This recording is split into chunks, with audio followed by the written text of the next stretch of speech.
এক পাহাড়, এক রহস্যময় গুহা আর এক প্রাচীন গুপ্তধন, এই তিনের মাঝে কি সম্পর্ক? উজবেকিস্তানের মরুভূমির বুকে দাঁড়িয়ে থাকা সেই পাহাড়ের গুহায় কি লুকিয়ে আছে, যার খোঁজে যুগে যুগে অভিযাত্রীরা এসেছে কিন্তু কেউই ফিরে যায়নি? আসলেই কি সেই গুহার দরজার ওপারে রয়েছে আলী বাবার থেকেও বড় এক গুপ্তধন, নাকি লুকিয়ে আছে এমন কিছু যা মানুষের চোখে দেখা মানেই মৃত্যু? আর মির্জা আলী, সে কি সত্যিই শুধু এক অভিযাত্রী, নাকি সে এমন কিছু জানে যা জানলে মানব আর উৎসবের এই অভিযান শেষ হয়ে যাবে শুরু হওয়ার আগেই? এই সকল প্রশ্নের উত্তর পাবেন আমাদের আজকের এই গল্পে। নমস্কার শ্রোতা বন্ধুরা, অন্ধকারের গল্পকথা সাম্রাজ্যে আপনাদের সকলকে জানাই স্বাগত। আমাদের আজকের নিবেদন লেখক সুকান্ত দাসের কলমে মানব উৎসব সিরিজের গল্প আল কামিনের গুম্ফা। গল্পের সূত্রধার আমি মৌমিতা, গল্প পাঠে শুভ, অন্যান্য চরিত্রে অভি, বুবাই ও পার্থ। শুরু হতে চলেছে আজকের গল্প আল কামিনের গুম্ফা।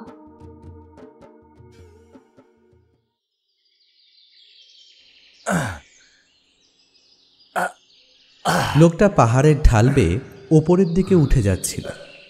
তার পিঠে ঝুলছে একটা ব্যাগ। রোদের প্রখর তাপে তার মুখের চামড়া প্রায় কালো হয়ে এসেছে। শক্ত হাতে সে পাথরের খাঁজের ওপর নিজের হাত পায়ের ভর রেখে ওপরে উঠছিল। এমন সময় একটা ব্যাপার ঘটে যায়। একটা আলগা পাথরে বুঝতে না পেরে লোকটা হাত দিয়ে একটা হ্যাঁচকা টান দিতেই পাথরটা গড়িয়ে যায় নিচের দিকে, আর তাতেই লোকটা টাল সামলাতে না পেরে আরেকটু হলেই গড়িয়ে পড়ছিল। কিন্তু তার আগে দুটো হাত দিয়ে শক্ত করে ধরে ফেলে আরও একটা খাঁজ। দুটো পা তখন শূন্যে ঝুলছে। হাত দিয়ে শক্ত পাথরটাকে ধরে সে ঝুলে রয়েছে মাটি থেকে অনেকটা উপরে।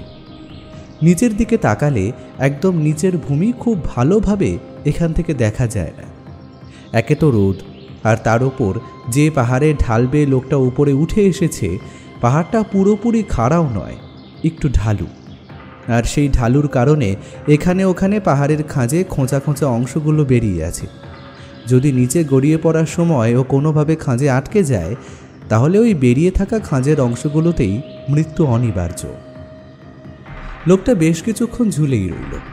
তারপর যখন নিজেকে একটু সামনে নিল, তখন আবার সেই খাঁজ বেয়ে ওপরের দিকে উঠতে লাগলো। তার পিঠে থাকা ব্যাগটা কোমরের কাছে শক্ত দড়ির মতো কিছু একটা দিয়ে বাঁধা। ক্রমে ক্রমে আরেকটু উঠতে উঠতে সামনের দিকে ছোট্ট একটা সুড়ঙ্গ পথ দেখা গেল। সে তারপর ঢুকে গেল ভেতরের দিকে। ভেতরে ঢোকার আগে একবার সে দূরের দিকে তাকিয়ে দেখল, যতদূর চোখ চলে যায় কোথাও মানুষের চিহ্ন মাত্র নেই, কোনো কিছুই নেই। চারিদিকে ধু ধু মরুভূমি, আর সেই মরুভূমির এক প্রান্তের দিকে রয়েছে এই পাহাড়। এই পাহাড়ের গায়ে যে কত বিপদ লুকিয়ে আছে তা বাইরের মানুষ জানে না। এই পাহাড় আমায় এমন কিছু দেবে যা আমার ভবিষ্যৎ বদলে দেবে। এই পাহাড়ের খোঁজ করতে গিয়ে আমি আমার জীবনের অনেকগুলো বছর কাটিয়েছি। আজ আমার এই স্বপ্ন সফল হবে। লোকটা গুহাপথের ভেতরে ঢুকে পড়ল। ভেতরে অন্ধকার, কিন্তু একটু পরেই হঠাৎ করে হুড়মুড় করে বাইরে বেরিয়ে এলো। যে গুহাপথের ভেতরে সে ঢুকেছে, সেই পথের ঠিক মাঝখান বরাবর একটা কালো রঙের সাপ। লম্বায় খুব বেশি বড় নয়, মোটাও খুব বেশি নয়, সরু লিকলিকে। কিন্তু ওই সাপ যে তীব্র বিষধর সে কথা লোকটা ভালো করেই জানে। শুধু কামড় নয়, ওই সাপের শরীরের কোনো একটা অংশ গায়ে এসে লাগলে যে তীব্র বিষক্রিয়ার কাজ হবে সেটা মির্জা ভালোভাবেই জানে। তবে এইসব সাপ অন্ধকারে থাকে, আলোতে আসে না, বাইরে সে বেরিয়ে আসবে না। কিন্তু লোকটা দেখতে পেয়েছে গুহার মুখের ভেতরে এদিকে ওদিকে ছড়িয়ে ছিটিয়ে রয়েছে অন্তত 3টে একই রকমের সাপ। এত দূর এসেও তাহলে আমার কাজ কিছুতেই হবে না। এখানে যদি আমার থাকতে হয় তাহলে এখনো তো আমার অনেক সময় লাগবে। গুহার ভেতরে যে কতটা সময় লাগবে ওখানে পৌঁছতে, সেটা তো আমি নিজেও জানি না। লোকটা এবার পকেট থেকে একটা রিভলভার বার করে। রিভলভারের মাথার দিকটা উঁচু করে ধরল গুহামুখের ভেতরের দিকে। যদি এই সাপগুলোর মধ্যে কোনো একটা বাইরে বেরিয়ে আসে, তাহলে রিভলভার তাকে বাঁচাবে। একবার পেছনে তাকিয়ে দেখে নিল সে গুহার মুখের সামনে রোদ এসে পড়া জায়গাটা খুব বেশি বড় নয়, অন্তত দুটো মানুষ পাশাপাশি দাঁড়াতে পারে মাত্র। অর্থাৎ কোনোভাবে যদি একবার পেছনের দিকে আচমকা সে সরে আসে তাহলে একেবারে নিচে গিয়ে পড়বে। লোকটার মাথায় তখন বিন্দু বিন্দু ঘাম দেখা দিয়েছে। এক ফোঁটা জলের জন্য কণ্ঠনালী যেন ধকধক করে উঠছে হৃৎপিণ্ডের মতো। অবশেষে গরম তপ্ত বাতাস যেন ছুটে এসে তার গায়ে জড়িয়ে দিচ্ছে আগুনের স্পর্শ। এই স্পর্শ থেকে বাঁচার একটাই উপায় আছে, গুহার ভেতরে গিয়ে প্রবেশ করা। পথ না চলতে পারলেও গুহার ভেতরের ছাওয়ায় সামান্য শীতলতার মধ্যে বসে থাকলে অন্তত কিছুক্ষণ বিশ্রাম হয়ে যাবে। লোকটা প্রাণপণে এবার সামনের দিকে ভালো করে তাকাবার চেষ্টা করল। রোদের মধ্যে থেকে হঠাৎ ছায়ার মধ্যে তাকিয়ে কিছু দেখা যায় না। লোকটাও প্রথমে ভালোভাবে কিছু দেখতে পায়নি, কিন্তু এবার একটু চোখ সয়ে আসতেই সে দেখতে পেল সাপগুলোকে। এখন আর একটা সংখ্যায় বেড়েছে। 4টে সাপ গুহার মাঝে আর দেওয়াল বরাবর খাঁজের গায়ে এমনভাবে জড়িয়ে রয়েছে যেন এটাই তাদের বাসস্থান। কিন্তু এদের সরিয়ে এখন যাওয়া যায় কি করে? লোকটা অনেকক্ষণ ধরে ভাবল, তারপর রিভলভারটাকে তাক করে রেখে দাঁড়িয়ে রইল।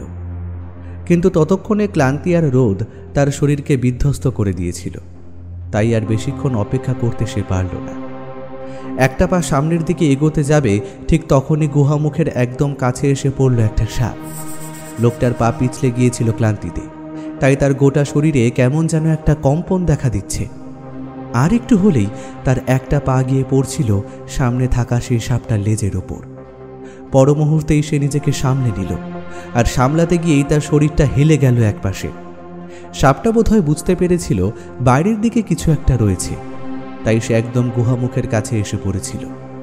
লোকটা পা সরাতে গিয়ে হুমড়ি খেয়ে পড়ে গেল সামনের দিকে, আর তাতেই তার শরীরটা আস্তে আস্তে এগোতে লাগলো সাপটার দিকে।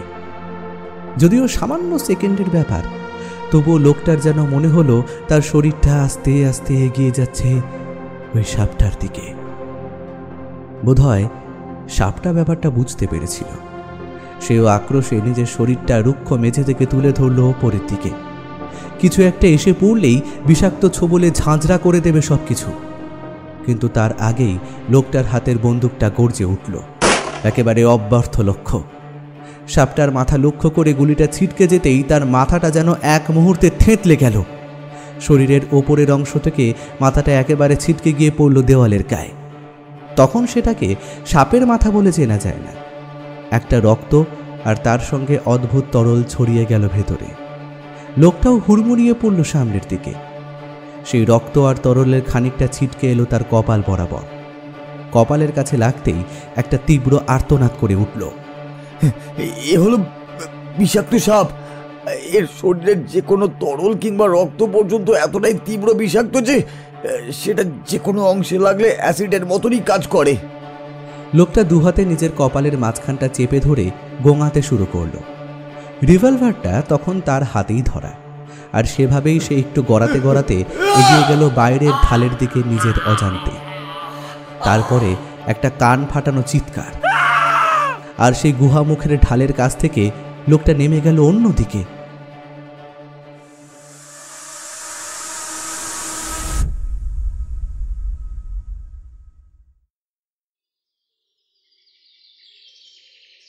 মানব তার অফিসে বসেছিল। মোবাইলটা বেজে উঠতেই তুলে নিয়ে দেখতে পেল অপর প্রান্তে উৎসব। লোকটার আজকেই আসার কথা না? কি যেন নাম বলেছিলি লোকটার? মির্জা আলী, অন্তত সেটুকুই তো বলল।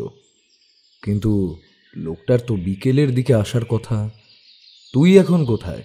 বাড়িতেই আছি, একটা কাজ ছিল। আমি বিকেলের মধ্যেই চলে আসবো। কোথায় আসতে বলেছিস? তোর ফ্ল্যাটে? তাছাড়া আর কোথায় বলবো?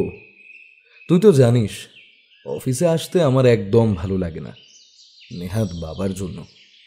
কিন্তু লোকটার কথাগুলো যদি সত্যি হয় তাহলে কিন্তু এই উজবেকিস্তানে আমাদের রওনা হতেই হবে। চলে আয় বিকেলের দিকে। উৎসব ফোনটা নামিয়ে রেখে চিন্তায় পড়ল। সত্যি সত্যি লোকটা যখন ওর সঙ্গে যোগাযোগ করেছিল তখন একটু অবাকই হয়েছিল লোকটার কথা শুনে। একদিন দুপুরের দিকে লোকটা টেলিফোন করে গোটা ব্যাপারটা জানিয়েছিল ওদের কাছে। আল কামিন বলে একটা জায়গা আছে, সেখানে একটা ছোট মরুভূমির মতো প্রান্তর। শুধু মরুভূমির প্রান্তর নয়, সেই মরুভূমির প্রান্তরের মাঝে এখানে ওখানে মাথা তুলে দাঁড়িয়েছে রুক্ষ কিছু পাহাড়। সেদিকে উষ্ণতা সবসময় বেশি থাকে। তাছাড়া রুক্ষ পাহাড়ে অনেক রকম বিপদ থাকে, তাই ওদিকে আর লোকজন আসে না। কিন্তু মাঝে মাঝে অনেক অভিযাত্রীর দল ওদিকে রওনা দেয়। তার দুটো কারণ আছে। প্রথমত, অনেকে মনে করে এই উজবেকিস্তানের পথে বিভিন্ন গুহাপথ এবং এখানে ওখানে লুকিয়ে আছে অনেক ঐশ্বর্য। প্রাচীনকালে আফগানিস্তান এবং ইরান হয়ে যেমন বহির্পক্ষের লোকেরা ভারতবর্ষে হানা দিত, তেমন অনেকেই ভারতবর্ষের উল্টো মুখে অর্থাৎ ইরান থেকে সোজা চলে যেত উত্তরের দিকে। সেই পথে মরুপ্রান্ত হলেও অনেক সম্পদ এবং আরও নানা কারণে এই রুক্ষ প্রান্তরের মাঝেও মাঝে মাঝে অনেক জনবসতি গড়ে উঠেছিল।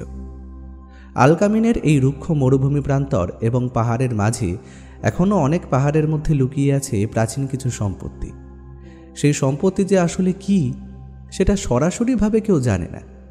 বিশেষত ইরান, কাজাকিস্তান, আফগানিস্তান এই অঞ্চলের লোকেদের এই বিশ্বাস। মির্জা আলী নিজেকে ইরানের লোক বলে পরিচয় দেয়, কিন্তু কিভাবে সে উৎসব মানবের সঙ্গে যোগাযোগ করতে পেরেছে সে ব্যাপারটা টেলিফোনে খুলে কিছুই বলেনি। আজ বিকেলে লোকটা মানবের সঙ্গে দেখা করতে আসবে। আসলে উৎসবের সঙ্গে তার সেভাবে যোগাযোগ সম্ভব নয়। উৎসব মোবাইল ব্যবহার করে না, তার বাড়িতে একটা টেলিফোন আছে। সেই টেলিফোন থেকেই প্রয়োজনে মানবের সঙ্গে কথা হয়। মানব মোবাইল ব্যবহার করে, কিন্তু দুজনেই অ্যাডভেঞ্চারে বেরিয়ে পড়ার সময় কোনো কিছুই সঙ্গে রাখে না। তাই উৎসবের সঙ্গে যোগাযোগ করার জন্য মানবের সঙ্গেই লোকটার কথা বলতে হয়েছিল, এবং আজ বিকেলে মানবের ফ্ল্যাটে লোকটার আসার কথা। বর্তমানে উৎসব মানবের কথা শুধু ভারতবর্ষ নয়, ভারতবর্ষের বাইরেও অ্যাডভেঞ্চারার বলে ছড়িয়ে পড়েছে। তবে আপাতভাবে সাধারণ অভিযাত্রীর মতন ওরা নয়। অদ্ভুত রহস্যময় ঘটনার উল্লেখ যেখানে খুঁজে পাওয়া যায়, খবরের কাগজ, কিংবদন্তি, মিথ যেখানে ছড়িয়ে আছে, সেখানেই উৎসব মানবের ডাক পড়ে এবং তারা নিজে নিজেও মাঝে মাঝে সেখানে গিয়ে পৌঁছয়। তেমনভাবেই বোধহয় এই মির্জা আলী ওদের খোঁজ পেয়েছে। যাই হোক, বিকেলের দিকে লোকটার সঙ্গে দেখা হয়ে গেল। উৎসব আর মানব অপেক্ষা করছিল। মির্জা আলী যখন এসে পৌঁছল তখন প্রায় সন্ধে। মির্জা আলী অল্প কথার মানুষ। তার কপালে একটা কাপড় জড়িয়ে রাখা, লাল রঙের কাপড়, টুপির মতো করে নয়, ঠিক যেন কপালের কাছে একটা রুমাল বেঁধে রাখা হয়েছে। এমনভাবে একটা লাল কাপড়কে জড়িয়ে পেছনের দিকে গিট মারা। প্রথমেই তো আর সেটা নিয়ে জিজ্ঞেস করা যায় না, তাই ওরাও আর কিছু জিজ্ঞেস করেনি। মির্জা আলী কথায় কথায় বলে,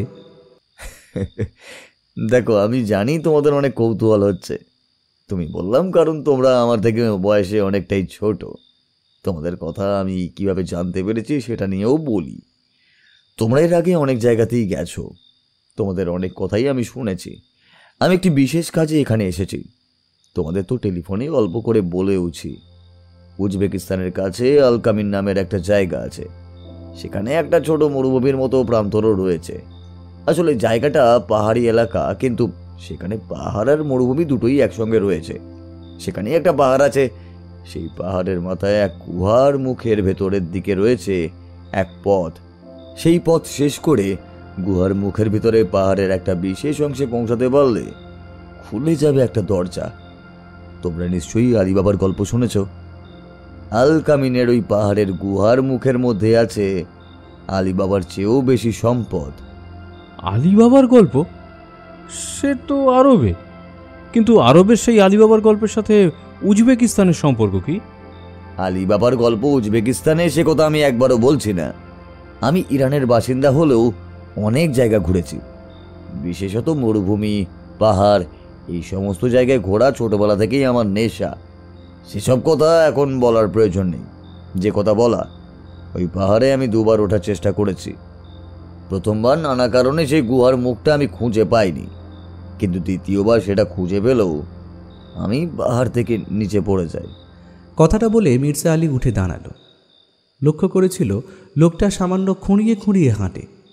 এবার লোকটার পায়ের দিকে তাকাতে বুঝতে পারলাম লোকটার ডান পাটা সামান্য বাঁকা। পায়ের মাঝামাঝি জায়গায় হাড়ের কাছে কোনো এক সময় ফ্র্যাকচার হয়েছিল। সেখানে কী সব যেন বসানো, পাতের মতো কিছু বাইরে থেকে বসিয়ে তারপর পায়ের সঙ্গে সেটা বাঁধা। তবে জিনিসটা যে খুব বেশি পুরনো নয় সেটা বোঝা যায়। পাহাড় থেকে পড়ে গিয়ে আমার এই পাটা এমন হয়ে গেছে। তবে তারপরে প্রায় বছরখানেক সময় আমি নিয়েছি এই পাটা ঠিক করার জন্য। এখন মোটামুটি ঠিক হলেও মাঝে মাঝে সামান্য সমস্যা হয়। আর দ্বিতীয় কারণ হলো এটা। কথাটা বলে মির্জা এবার তার মাথার কাপড়টা খুলতে লাগলো।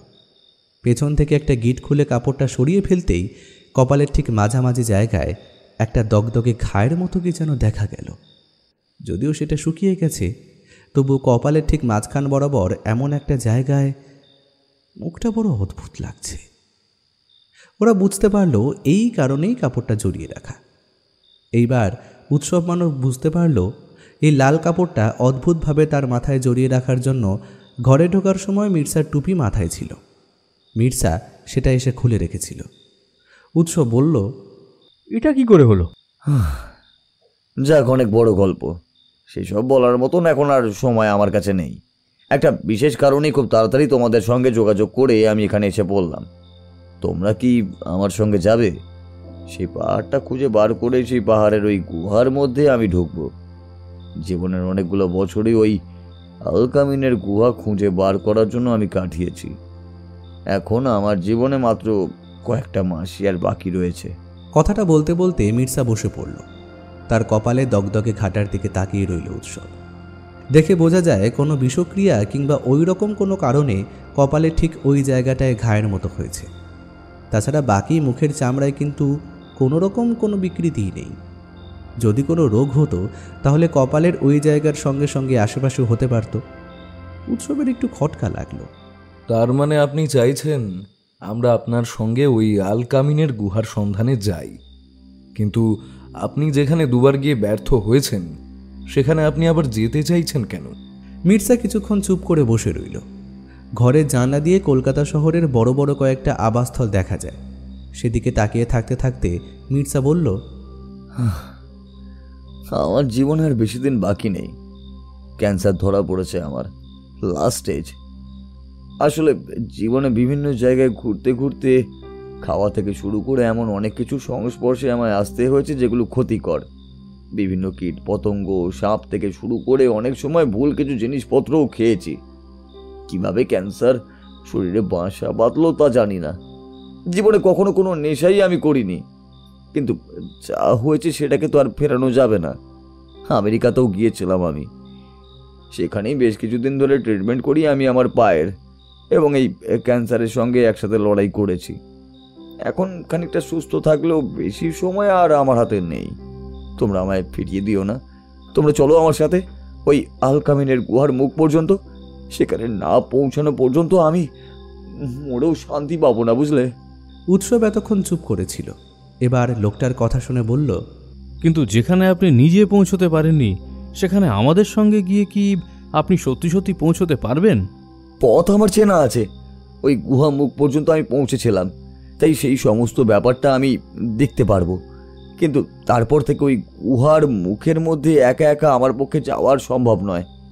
তোমরা এই ক্ষেত্রে অনেক অভিজ্ঞ। তোমরা আমার সঙ্গে থাকলে আমি নিশ্চয়ই পারবো। চিন্তা নেই।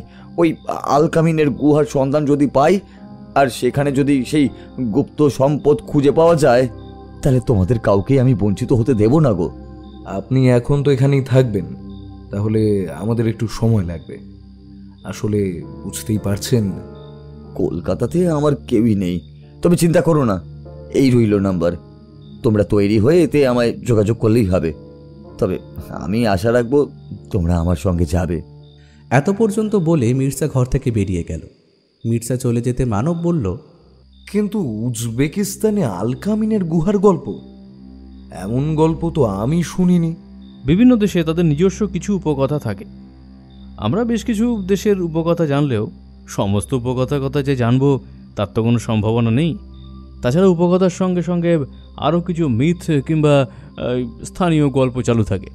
হতে পারে উজবেকিস্তানের আলকামিন এলাকায় ওই আলকামিনের গুহা নিয়ে কোনো একটা মিথ চালু রয়েছে, সেটার কথাই মির্জা আপনাদের বলেছে।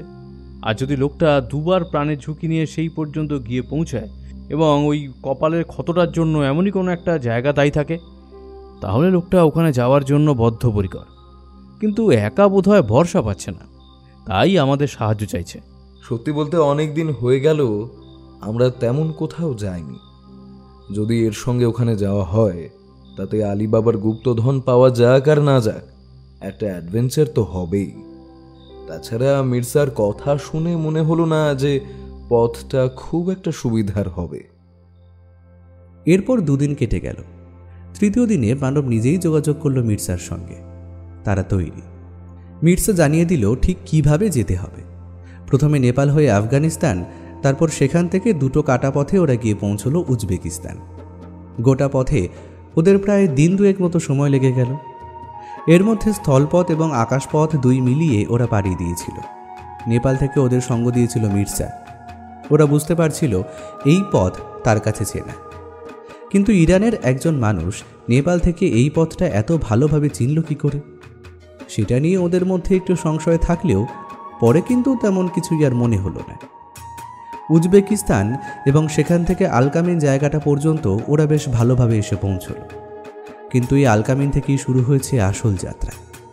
একটা জিপ গাড়িতে ড্রাইভার ওদের পৌঁছে দিয়ে গেল। ফিরে যাওয়ার সময় ড্রাইভারের সঙ্গে মির্জা আলীর স্থানীয় কোনো একটা ভাষায় কথাও হলো। ওরা সেটা বুঝতে পারল না। ড্রাইভার চলে যেতেই ওরা সামনে তাকিয়ে দেখল উঁচু রুক্ষ জমি। জমি বলতে পাথরের এলাকা, এবং তারপর থেকে শুরু হয়েছে মরুভূমি। জিপ গাড়িতে এতটা পথ উঠে আসার সময় ওদের মনে হয়নি যে উপরে এমন সমতল মরুভূমি এবং তার মাঝে বহু দূরে দূরে ছোট ছোট ঢিপির মতো পাহাড় চোখে পড়ছে। এই গোটা মরুভূমিতে ঠিক এমনই বড় বড় পাহাড়ের সংখ্যা প্রায় 17টা। কিন্তু এগুলোকে যত বড় সামনে থেকে দেখে মনে হয়, আসলে কিন্তু তত বড় নয়। আর সবচেয়ে আশ্চর্যের ব্যাপারটা হলো, প্রত্যেক পাহাড়ের গুহামুখে প্রাচীনকালে মানুষের বসবাস ছিল। কিন্তু জায়গাটা মরুভূমি, তার উপর পাহাড়, নিশ্চয়ই বেশ উঁচু। যদিও আমরা তার সামনে পৌঁছাইনি। আচ্ছা, প্রাচীনকালে পাহাড়ের গুহামুখে মানুষ বসবাস করতো কি করে? তখন নাকি জায়গাটা এমন ছিল না। পাহাড়ের উপরে হলেও এখানকার মাটি তখন ছিল একেবারেই আলাদা। এখানে চাষ হতো, বৃষ্টি হতো, তাই এখানে মানুষের বসতি তৈরি হয়েছিল। এখানে তখন বাইরে থেকে নানা উপজাতির লোকেরা আস্তানা ঘিরেছিল। পরবর্তীতে বিভিন্ন কারণে জায়গাটা শুকিয়ে যেতে শুরু করে, বৃষ্টিপাতও কমে যায়, চাষের জমিও নষ্ট হয়। তারপর আস্তে আস্তে অনেক বছর ধরে এমন পরিবর্তন হয়েছে। তবে এখনো অনেকে মনে করে ওই পাহাড়ের বুকে কোনো কোনো গুহার মাঝে এখনো মানুষের নরকঙ্কাল খুঁজে পাওয়া যায়। এই সমস্ত পাহাড়ের মাঝে কোথাও কোথাও প্রাচীন দিনের মানুষদের অস্তিত্ব, কোনো না কোনো একটা নিদর্শন এখনো পাওয়াই যায়। কতবার এখানে এক্সপেরিমেন্ট চলেছে ইতিহাসের খোঁজে, তা বলা বাহুল্য। এই তথ্যগুলো ওদের কাছে নতুন ছিল। উৎসব ব্যাপারটা মন দিয়ে শুনছিল, কিন্তু মানব তৈরি হয়েছিল পথে নামার জন্য। অনেক দিন পর সামনের বিস্তৃত বালিয়াড়ি, দূরে বিন্দু বিন্দুর মতো দেখা যাওয়া পাহাড়, সব কিছু যেন ওদের আকর্ষণ করছিল সামনের দিকে। একটু পরেই ওরা 3 জন তৈরি হয়ে পিঠে ব্যাগ চাপিয়ে কোমরের কাছে পিস্তল গুঁজে রওনা দিল সামনের দিকে। এখানে উষ্ণতা বেশ আছে। বেশ কিছুক্ষণ চলার পরে ওরা সেটা বুঝতে পারল। পায়ের শক্ত চামড়ার বুট, তার উপরে 3 জনের পরনেই আটোসাটো পোশাক। রোদ যাতে কম লাগে তার জন্য মাথার কাছে টুপি জাতীয় একটা জিনিস, সেটার ব্যবস্থা মির্জা নিজেই করেছে। মুখের কাছে রুমাল, এমন একটা ব্যবস্থা করেছে শুধুমাত্র চোখ ছাড়া আর অন্য কিছুই রোদের আলোয় পড়বে না। চোখের জন্য এক ধরনের চশমার ব্যবস্থা হয়েছে, কিন্তু সেটা ওরা এই মুহূর্তে পড়তে চাইল না। চশমা চোখে পড়লেই ঘাম হবে, আর ঘাম হলে চোখের সমস্যা বাড়বে। সেদিনটা ওরা একরকমভাবেই চলল। সবথেকে কাছের যে পাহাড়টা দেখা যাচ্ছে, সেই পাহাড়টাতে পৌঁছতে ওদের সময় লাগলো প্রায় 1.5 দিন। সেই পাহাড়ের কাছে আসতে ওরা কিন্তু একটা ব্যাপার বুঝতে পারল, পাহাড় এমন রুক্ষ আর সেখান থেকে এত পাথরের খাঁজ বেরিয়ে এসেছে যে এই পাহাড় ধরে ওপরের দিকে উঠে যাওয়া বেশ মুশকিল। ওখানেই ওরা আশ্রয় নিল দিন দুপুরে। ততক্ষণে 3 জনেই রীতিমতো বিধ্বস্ত। উৎসব বলল, আমরা ঠিক পথে চলেছি তো? আপনি পথ চেনেন সেটা না হয় ঠিক আছে, কিন্তু এরপর আমরা কোন দিকে চড়ব? এখান থেকে 3 নম্বর পাহাড় পর্যন্ত আমরা সোজাসুজি যাব। মরুভূমিটা বড়, আর তাই পথ হারানোর সম্ভাবনাও বেশি। আমার কাছে কম্পাস রয়েছে, তাছাড়া এই গোটা মরুভূমির একটা হাতে আঁকা ম্যাপও আমার কাছে রয়েছে। হেলিকপ্টারের ব্যবস্থা করলে হতো না? হেলিকপ্টারের যদি ব্যবস্থা করা যেত তাহলে ঠিকঠাক আমরা সেই পাহাড়ের কাছে গিয়ে পৌঁছাতাম। পাহাড়ের উপরে না হোক, কাছাকাছি কোথাও পৌঁছে যেতাম। তারপর সেখান থেকে পাহাড়ে ওঠা যেত সহজে। আজ পর্যন্ত উজবেকিস্তানের সরকার কিংবা অনেক অভিযাত্রীর দল এই জায়গায় এসেছে, অনেক রকম চেষ্টা হয়েছে, কিন্তু এই অঞ্চলের ওপর হেলিকপ্টার, প্লেন কোনো কিছুই চলে না। এখান থেকে মরুভূমিটাকে পাশে রেখে সমস্ত কিছুই চলে। কোনো একটা অজানা কারণে এর ওপর দিয়ে চলতে শুরু করলে বিকল হয়ে যায়। তোমরা হয়তো খেয়াল করনি, কম্পাসটা কিন্তু ভালোভাবে কাজও করছে না। মির্জার কথায় ওরা সঙ্গে সঙ্গে কম্পাস বার করলো, আর তারপরে বুঝতে পারলো কম্পাস সত্যিই ভালোভাবে কাজ করছে না। এক জায়গায় বসে থাকা অবস্থাতে ওদের কম্পাস মাঝে মাঝে পশ্চিমে ঘুরে যাচ্ছে, আবার মাঝে মাঝে উত্তর থেকে সামান্য পূর্বের দিকে চলে যাচ্ছে। বড় অদ্ভুত লাগলো ওদের। তার মানে কোনো কিছুই কাজ করবে না। তার জন্যই মির্জা বলেছিল যন্ত্রাংশ কিছুর ওপর ভরসা করা যাবে না। মানব কিন্তু ব্যাপারটাকে খুব বেশি গুরুত্ব না দিয়ে পাহাড়ের এদিকে ওদিকে দেখছিল। ওরা সেদিনের মতো সেখানেই আশ্রয় নিল। একে তো একটানা প্রায় 1.5 দিন ধরে পথ চলেছে। রাতে সামান্য বিশ্রাম নিয়ে সঙ্গে আনা শুকনো খাবার খেয়ে প্রায় বিকেল পর্যন্ত সেখানে রইল। একটু পরে যখন রোদ কমল তখন ঘুরে ঘুরে দেখল রাতের বেলা সেখানেই থাকার ব্যবস্থা হয়েছে। অনেক রাত পর্যন্ত মির্জা তাদের গল্প শোনালো। এই জায়গাটা আলকামিনের গুহার গল্প কিভাবে ছড়িয়ে পড়ল সেসব কথা, এখানকার পাহাড়গুলো নিয়ে থাকা আশ্চর্য কিছু গল্প। একসময় মির্জা বলল, একবার একটি ছেলে আর একটি মেয়ে খিদের জ্বালায় কষ্ট পেতে পেতে এখানে এসে পড়েছিল। তখন এদিকে মরুভূমি পুরোপুরিভাবে তৈরি হয়নি, কিন্তু এখানে লোকজনেরও বাস ছিল না। ওরা কাঁদতে কাঁদতে চলে যায় ওই ভেতরে একটা পাহাড়ের কাছে। সেই পাহাড়ের গায়ে দেখতে পায় উজ্জ্বল একটা আলো। সেই আলো লক্ষ্য করে ওরা পাহাড়ের গা বেয়ে বেয়ে উঠে যায় একদম ওপরের দিকে। কতক্ষণে ওরা উঠেছিল নিজেদেরই মনে নেই। যখন ওদের সম্বিত ফেরে দেখতে পায় আলোটা আর নেই। পেছনের দিকে তাকিয়ে দেখে অনেক উপর পর্যন্ত ওরা উঠে এসেছে। একটা গুহার মুখ, আর সেই গুহার মুখের কাছে থালায় সাজিয়ে রাখা রয়েছে সারি সারি খাবার। মনের সুখে ওরা সেই খাবার খায় এবং তারপর ওখানেই ঘুমিয়ে পড়ে। শোনা যায় সেই রাতেই ওরা দুজনেই উধাও হয়ে গিয়েছিল। এমন অনেক মানুষ এবং অনেকেই গোটা মরুভূমি আর এই সমস্ত পাহাড়ের মধ্যে রয়েছে, যারা কোনো না কোনোভাবে এখানে এসে পড়েছে এবং তাদের আত্মা আজও সেই সমস্ত গুহার ভেতরে থাকা ধনসম্পদ কিংবা ইতিহাসের কিছু সাক্ষী দিয়ে পাহারা দিয়ে যায়, যাতে বাইরের লোকেদের নজরে সেসব না পড়ে। তার মানে আমরা যে আলকামিনের গুহার খোঁজে চলেছি সেখানেও এমন কোনো বিপদ রয়েছে? বিপদ সবেতেই থাকে, কিন্তু ওই পথে ঠিক কী ধরনের বিপদ রয়েছে সে ব্যাপারে এখনো পর্যন্ত কেউই কিছু বলতে পারেনি। পাহাড়টা খুঁজে বার করাই তো সবচেয়ে কঠিন কাজ, তাই না? এখন তোমরা ঘুমিয়ে পড়ো। কাল সকালে উঠে তারপর যাত্রা শুরু করব। কতদিন লাগবে আমাদের যেতে? মির্জা সরাসরিভাবে কিছু বলে না। সপ্তাহখানেক লাগতে পারে এমন একটা আওয়াজ দিয়ে চুপ করে যায়। একসময় তিনজনেই ঘুমিয়ে পড়ে। হঠাৎ একটা অদ্ভুত শব্দে ঘুমটা ভেঙে যায় মানবের।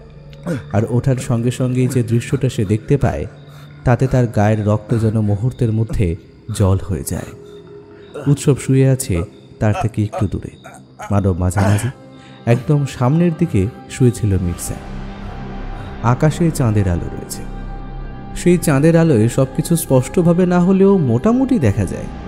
সেই আলোতে মানব দেখতে পেল মির্জা দুহাতে যেন কিছু একটাকে ধরার চেষ্টা করছে, আর সেই জিনিসটার বোধহয় মুখের মধ্যে মির্জার কাপড়ের কোনো একটা অংশ আটকে আছে। সে মির্জাকে টেনে নিয়ে যাওয়ার চেষ্টা করছে। মির্জা যেভাবেই হোক তার থেকে বাঁচার চেষ্টা করছে, কিন্তু তার মুখ থেকে বেরিয়ে আসছে একটা গোঙানির মতো চিৎকার। তারপরই মানব বুঝতে পারল সাধারণ কোনো চিৎকার নয়। মির্জা চিৎকার করার চেষ্টা করছে, কিন্তু কোনো একটা কারণে তার চিৎকারটা বাধা পাচ্ছে। আর তারপরেই চাঁদের আলোয় ব্যাপারটা পরিষ্কার হয়ে গেল মানবের কাছে। চার পেয়ে জন্তুটা এক হাতে মির্জার গলার কাছটা চেপে রেখেছে, আর অন্য হাতে সে বোধহয় দাঁত দিয়ে মির্জার কাপড়ের কোনো একটা অংশ চেপে ধরে তাকে নিয়ে যাওয়ার চেষ্টা করছে। মির্জা একটা হাতে গলার কাছে থাকা হাতটাকে সরাতে চাইছে, আর অন্য হাতে জন্তুটাকে ছাড়াচ্ছে। চকিতে মানবের হাত চলে গেল তার কোমরে রাখা রিভলভারটার দিকে। মানব চিৎকার করে উঠল, উৎসব, উৎসব, তাড়াতাড়ি ওঠ! কথাটা বলে মানব যেই উঠে দাঁড়িয়েছে অমনি দেখতে পেল ঠিক মির্জার পেছনের দিক থেকে আর একটা চার পেয়ে জন্তু যেন একটু একটু করে এগিয়ে আসতে লাগলো তার দিকে। চাঁদের আলোয় চকচক করে উঠল তার গোটা শরীর। দুটো চোখ ঝকঝক করে যেন মানবকে দেখতে পেয়ে মুহূর্তের জন্য দেরি না করে চার পেয়ে জন্তুটা ঝাঁপ দিল। মানবও এক মুহূর্তের জন্য থমকে গেলেও পর মুহূর্তে পেছন থেকে কে যেন একটা ঝাঁপিয়ে পড়ল মানবের ওপর। সঙ্গে সঙ্গে মানব বুঝতে পারল উৎসব তাকে নিয়ে গিয়ে পড়েছে পাহাড়ের সেই আচ্ছাদন থেকে একটু বাইরের দিকে বালির ওপরে। ততক্ষণে মির্জা কোনো রকমে উঠে দাঁড়িয়েছে। গলার কাছে এসে পড়া সেই জন্তুটার পায়ের চাপটাকে সরিয়ে ফেলেছে। তার জামার একটা অংশ বোধহয় জন্তুটার দাঁতে গিয়ে গেঁথেছিল। এবার মির্জা একটা হ্যাচকা টান দিতেই জামার অংশটা ফরফর শব্দ করে ছিঁড়ে যায়। আর মির্জা উঠে বসেই এতক্ষণ ধরে চেষ্টা করতে থাকা রিভলভারটাকে বালির কাছ থেকে তুলে নেয়। তারপর তাক করে সামনের সেই জন্তুটার দিকে। এদিকে উৎসব মানবের গায়ের ওপর ঝাঁপিয়ে পড়লেও উৎসব আর মানব দুজনেই গিয়ে পড়েছে বালিতে। মানবের হাতে রিভলভারটা ছিটকে গেছে সামনের দিকে। ততক্ষণে অন্ধকারের মধ্যে যেন পাহাড়ের আড়াল থেকে বেরিয়ে এলো আরও দুটো সেই রকম চার পেয়ে প্রাণী। শিয়ালের চেয়ে সামান্য বড়, কিন্তু তাদের গায়ের রং যেন কালো কুঁচকুচে। অন্ধকারের মধ্যে গায়ের কালো উজ্জ্বলতা যেন চকচক করে উঠছে, আর তার সঙ্গে চোখ দুটো জ্বলছে ঠিক ভাটার মতো। এগুলো কি? কোথা থেকে এলো? উৎসবের প্রশ্নটা শুনে পেছন থেকে মির্জা চিৎকার করে বলে উঠল, এগুলো কি জানি না আমি। এই এলাকায় এদের দেখতেও পাওয়া যায় না। যেমন দ্রুত তেমনই হিংস্র। একবার এদের কবলে পড়লে চট করে আর নিস্তার নেই। তাই সাবধান, তোমরা খুব সাবধানে থেকো। এই কোথায় গেল রিভলভারটা? কোথায় গেল? মানবেরও রিভলভারটা ছিটকে পড়েছিল। একমাত্র উৎসবের কোমরে রিভলভারটা ছিল। ততক্ষণে দুটো সেই চার পেয়ে জন্তু ওদের দিকে এগোতে শুরু করেছে। মির্জা অন্ধকারের মধ্যে বালির উপরে নিজের রিভলভারটা দেখতে পেল। যে জন্তুটা তার জামার অংশটা ছিঁড়ে ফেলেছে সে আবার এক পা করে এগিয়ে আসতে লাগলো তার দিকে। তার মুখে সেই আগের মতোই গর্জন। মির্জা দেরি করল না, ঝাঁপিয়ে পড়ল রিভলভারটা লক্ষ্য করে। আর ঠিক সেই মুহূর্তে ঝাঁপিয়ে পড়েছিল জন্তুটাও। চার পা এক জায়গায় করে ঠিক মির্জার শরীর বরাবর লাফ দিয়েছে সে। আর একটু হলেই জন্তুটা মির্জার গায়ে গিয়ে পড়তো, কিন্তু তার আগেই রিভলভারটা মাটি থেকে তুলে নিয়ে বিদ্যুৎ গতিতে মির্জা চালিয়ে দিল জন্তুটার মাথা লক্ষ্য করে। একেবারে এক গুলিতে জন্তুটার মাথা ফুটো হয়ে গেল। বিশেষ করে এতটা সামনে থেকে গুলি চালাবার জন্য গুলির ধাক্কায় জন্তুটা ছিটকে গিয়ে পড়ল পেছনের দিকে। ওরা ভেবেছিল বোধহয় এইবার ভয় পেয়ে বাকিগুলো পালাবে, কিন্তু না, বাকিগুলো যেন আরও দ্বিগুণ উৎসাহ নিয়ে ওদের দিকে এগিয়ে এলো। আরও তিনটে প্রাণী ছিল। তারা তিনজন লক্ষ্য করতে লাগলো তিনজনকে। ততক্ষণে উৎসব নিজেও রিভলভার খুঁজে পেয়েছে। তিনজনের হাতেই তিনটে রিভলভার। ওরা এক এক করে সরতে লাগলো পেছনের দিকে। রিভলভার থাকলেও গুলি তো হাতে গোনা। এখন অকারণে তিনটে গুলি খরচ করা মোটেই বুদ্ধিমানের কাজ হবে না। বলা যায় না সামনে কোন বিপদ লুকিয়ে রয়েছে। রুদ্ধশ্বাসে কাটতে লাগলো প্রত্যেকটা মুহূর্ত। বন্দুকের শব্দটা তখনও যেন মরুভূমির বুকে এদিক ওদিক ছড়িয়ে পড়ছে। দূরে পাহাড়ের গায়ে ধাক্কা খেয়ে যেন শব্দটা ফিরে আসছিল ওদের কাছে। কিন্তু জন্তুগুলো সেদিকে ভ্রুক্ষেপ নেই। তারা এক পা করে এগোতে লাগলো সামনের দিকে। বালিয়াড়ির নরম বালিতে যেন ওদের পা ঢুকে যাচ্ছিল মাঝে মাঝে। একটা অদ্ভুত জান্তব গন্ধ ছড়িয়ে পড়েছিল চারপাশে। কিন্তু কি আর করা যাবে, ওরা রুদ্ধশ্বাসে অপেক্ষা করছে। রিভলভার হাতে তিনজনেরই ট্রিগার পয়েন্টে হাত রয়েছে। একটু এদিক ওদিক হলেই গুলি চালাতে দেরি করবে না। ঠিক তখনই একটা ব্যাপার ঘটে গেল। হঠাৎ একটা অদ্ভুত গন্ধ ছড়িয়ে পড়ল বাতাসে। গন্ধটা যে কিসের সেটা ওরা বুঝতে পারল না, কিন্তু গন্ধটা ছড়িয়ে পড়তেই মির্জা কেমন যেন চঞ্চল হয়ে উঠল। আর তারপরেই ওদের চোখের সামনে তিনটে জন্তু যেন পেছনের দিকে ঘুরে হঠাৎ অন্ধকারে কোথায় মিলিয়ে গেল। অন্ধকার নয়, গোটা জায়গাটা চাঁদের আলোয় ভালোভাবেই দেখা যায়, কিন্তু তবুও সেই আলোর মাঝেও চারপাশে যেন একটা অদৃশ্য অন্ধকার ছড়িয়ে রয়েছে। একটু দূরের কোনো কিছু ভালোভাবে বোঝা যায় না। জন্তুগুলো চলে যেতেই মির্জা ধপ করে বসে পড়ল। ওর দিকে এগিয়ে যেতেই মানব উৎসব বুঝতে পারল আসলে জন্তুটার কামড় শুধু জামা পর্যন্ত নয়, মির্জার কাঁধ আর গলার কাছ পর্যন্ত চলে গেছে। রক্ত বেরোচ্ছে সেখান থেকে। ব্যাগ খুলে কোনো রকমে ফার্স্ট এইড লাগিয়ে গলা আর কাঁধের কাছে বেঁধে দিল। মির্জাকে ওরা বলল, ব্যাপারটা কি হলো? হঠাৎ করে ওরা চলে গেল কেন, আক্রমণ না করে? ওই গন্ধটা ঠিক কিসের তা আমি জানি না, কিন্তু আগেও একবার এই গন্ধটা আমি পেয়েছিলাম। ওই গন্ধটা যখনই আসে তখনই, আর এখানে কোনো কিছুই দেখা যায় না, বিশেষ করে এখানকার জীবজন্তু কোনো কিছুই না। কিন্তু ওগুলো যে আসলে কি তা আমি নিজেও জানি না। দিনের বেলায় এখানে তেমন কিছুই দেখা যায় না সাপ ছাড়া। বাকি রাতটা ওরা একরকম জেগেই কাটিয়ে দিল। শুধু মির্জা ক্লান্ত হয়ে ঘুমিয়ে পড়েছিল। বোধহয় হাত, গলা আর কাঁধটাই তাকে একটু বেশি ক্লান্ত করেছিল।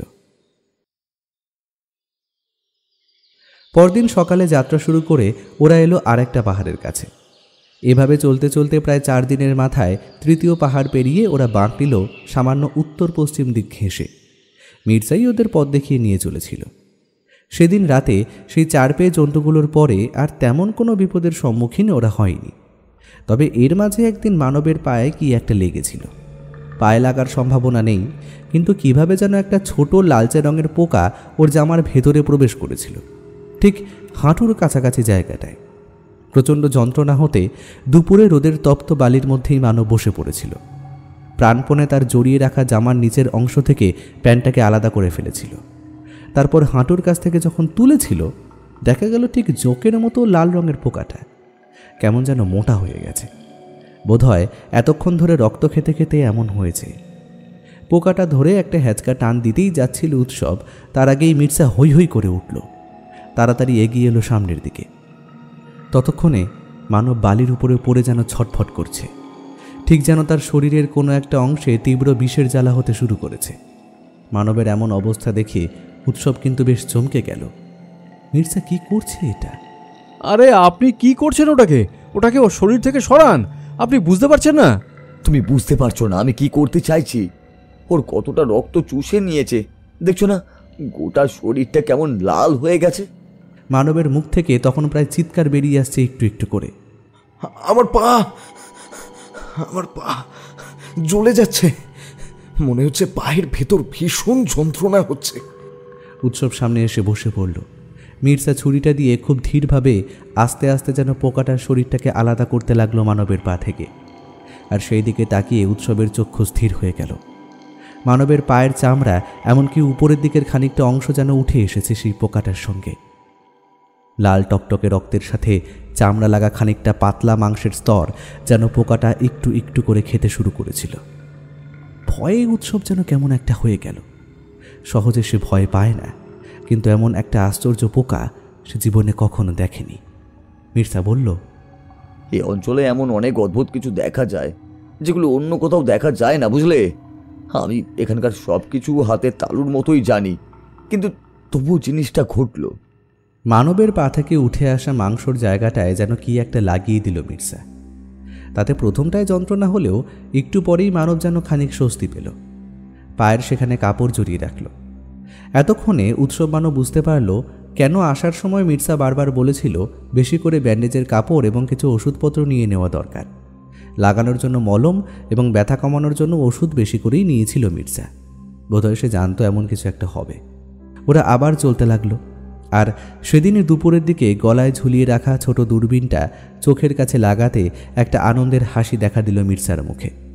সঙ্গে সঙ্গে সে মাটির উপর বসে পড়ে আকাশের দিকে হাত তুলে বোধহয় অদৃশ্য কোনো এক শক্তির উদ্দেশ্যে কিছু বলল। তারপরে বলল, আমরা এসে গেছি। ওই যে দূরে পাহাড়টা দেখতে পাচ্ছ তো? দেখা যাচ্ছে যেটা, ওটাই হলো সেই পাহাড়। আমাদের যে 17টা পাহাড় আছে তার মধ্যে সবচেয়ে বড় হলো এই পাহাড়। এই যে আমার ম্যাপে দেখো। মির্জা এবার ম্যাপটা খুলে দেখালো। আর সেই ম্যাপের দিকে তাকাতেই ওরা দেখতে পেল সত্যি সত্যি ম্যাপের চারপাশে মরুভূমি। তার মধ্যে রয়েছে বেশ কয়েকটা পাহাড় এবং তার মধ্যে প্রায় মাঝামাঝি বলা যায় উত্তর পশ্চিমের দিক ঘেঁষে রয়েছে একটা বড় পাহাড়। তার মাঝেই একটা চিহ্ন আঁকা। ওরা সেদিন গোটা দিন চলল, তবুও সন্ধে পর্যন্ত হেঁটেও কিন্তু পৌঁছতে পারল না সেই পাহাড়ের কাছে। মরুভূমির মাঝামাঝি জায়গায় থাকা সবচেয়ে বেশি বিপজ্জনক বলা যায়। বালির ঝড় হতে পারে কিংবা অন্য কিছুর হাতে পড়লেও বিপদ। ওরা আগের কয়েকটা রাত আগুন জ্বালিয়েছিল। ওদের কাছে তেল কিংবা জ্বালানি যেটুকু ছিল তাতে আর খুব বেশি দিন হলে 3 রাত ভালোভাবে আগুন জ্বালানো যাবে। কিন্তু গুহার ভেতর প্রবেশ করার পর রাতের অন্ধকারে তো আগুন লাগবেই। তাই বাধ্য হয়ে ওরা আগুন জ্বালাতে পারল না। আর সেদিন রাতে ঘটল আরও একটা অদ্ভুত ব্যাপার। অনেক রাতে প্রথমে ঘুমটা ভেঙেছিল উৎসবের। একটা ব্যাপার উৎসব কিছুতেই বুঝতে পারছিল না। যদি সমস্ত কিছুই মির্জা জানে, যদি সমস্ত পদ সমস্ত বিপদের কথা জানে, তাহলে তাদের এখানে আনার তো কোনো প্রয়োজন ছিল না। তাহলে কেন? উৎসব কথাগুলো ভাবছিল। আগুন আর জ্বালানো হয়নি। চাঁদের আলো যেন আজ আরও বেশি তীব্র। আকাশের গায়ে নক্ষত্রের মতো তারাগুলো স্পষ্টভাবে দেখা যায়। সেদিকে তাকিয়ে রইল বেশ কিছুক্ষণ উৎসব। তারপরেই মনে হলো সামনে যে পাহাড়টা লক্ষ্য করে ওরা এগিয়ে চলেছে, আশ্চর্য, পাহাড়ের উপর ওগুলো কি? চাঁদের আলোয় পাহাড়ের উপরের দিকে যেন ঢাল বেয়ে কারা নেমে আসছে। অবাক হয়ে সেদিকে তাকিয়ে রইল উৎসব। ওগুলো কি সত্যি মানুষ নাকি অন্য কিছু? কেমন যেন সাদা ফ্যাকাশে তাদের শরীর। ওদিকে তাকিয়ে থাকতে থাকতেই সেই অদ্ভুত গন্ধটা আবার উৎসব পেল। ঠিক যেদিন সেই 4 পেয়ে জন্তুগুলো আক্রমণ করেছিল, সেদিন যেমন গন্ধ ভেসে এসেছিল ঠিক তেমনই গন্ধ। তারপরেই পাহাড়ের উপরের দিকে একটা গুহা মুখের কাছে দপ করে যেন একটা হলদে আলো জ্বলে উঠল এক মুহূর্তের জন্য, তারপরে আবার নিভে গেল। উৎসব সামনের দিকে একভাবে তাকিয়েছিল। হঠাৎ পেছন থেকে ফ্যাঁসফ্যাঁসে গলায় শুনতে পেল, ওইটাই যেখানে আলো জ্বলে উঠল, ওইটাই। কিন্তু বিশ্বাস করো, এই পাহাড় তো দূরের কথা, এই গোটা মরুভূমি এলাকায় কোনো মানুষের বসতি নেই, এখানে কেউই থাকে না। তাহলে তাহলে ওখানে আলো জ্বলল কি করে? প্রকৃতি মাঝে মাঝে অনেক রহস্য নিজের মধ্যে লুকিয়ে রাখে। অনেক রহস্য কখনোই উদ্ঘাটন করা যায় না। আমি এখানে আগে কয়েকবার এসেছি, কিন্তু অনেক কিছুই এখনো বুঝে উঠতে পারিনি। তোমরা আমার সঙ্গে থেকো, ওই পাহাড়ে আমরা কালই উঠব। ওই পাহাড়ের ওই গুহার ভেতরেই রয়েছে সেই আলকামিনের গুহার পথের সন্ধান।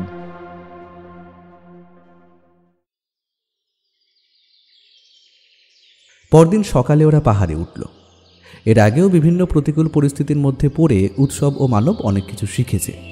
তাছাড়া কলকাতায় ফিরে বিভিন্ন ট্রেনিং ক্যাম্পের সঙ্গে যোগাযোগ করে পাহাড়ে ওঠা, সমুদ্রের বিভিন্ন পরিস্থিতি দক্ষতার সাথে সার্ভে করা এবং আরও অনেক কিছুই ওরা শিখেছে। ঠিক যেভাবে পড়াশোনা করার জন্য প্রথমে ভাষা শিক্ষা কিংবা আরও কিছু মৌলিক জিনিস শেখা প্রয়োজন, তারাও এমন অনেক কিছুই শিখে নিয়েছে এবং শিখতে গিয়ে তারা অনেক কিছুই জেনেছে। পাহাড়ে ওঠাটা এখন ওদের কাছে খুব শক্ত বলে মনে হয় না। উৎসব সবার প্রথমে, তারপর মির্জা এবং শেষে মানব। পাহাড় একেবারে খাড়াই নয়, খানিকটা ঢালু অংশ রয়েছে। সেই অংশ ধরে শুধুমাত্র পায়ে হেঁটে ওপরে ওঠা না গেলেও হাত আর পা দিয়ে সহজে ওপরে ওঠা যায়। তবুও ওরা দড়ি দিয়ে একে অপরের সঙ্গে নিজেকে বেঁধে রেখেছিল। উৎসব যতই ওপরে ওঠে ততই বুঝতে পারে উপরের আবহাওয়া যেন আরও বেশি রুক্ষ। প্রায় ঘণ্টা 4 পরিশ্রমে ওরা ওই গুহা মুখটা থেকে প্রায় মাঝামাঝি পর্যন্ত পৌঁছল। এখানে একটা বড় পাথরের চাই মতো রয়েছে, সেখানেই উৎসব থামল। ততক্ষণে বাকি জন উপরে উঠে এসেছে। কিছুক্ষণ বিশ্রাম, তারপর আবার শুরু। এইভাবে ওরা যখন গুহামুখের কাছে এসে পৌঁছল, তখন প্রায় দুপুর গড়িয়ে বিকেল শুরু হয়েছে।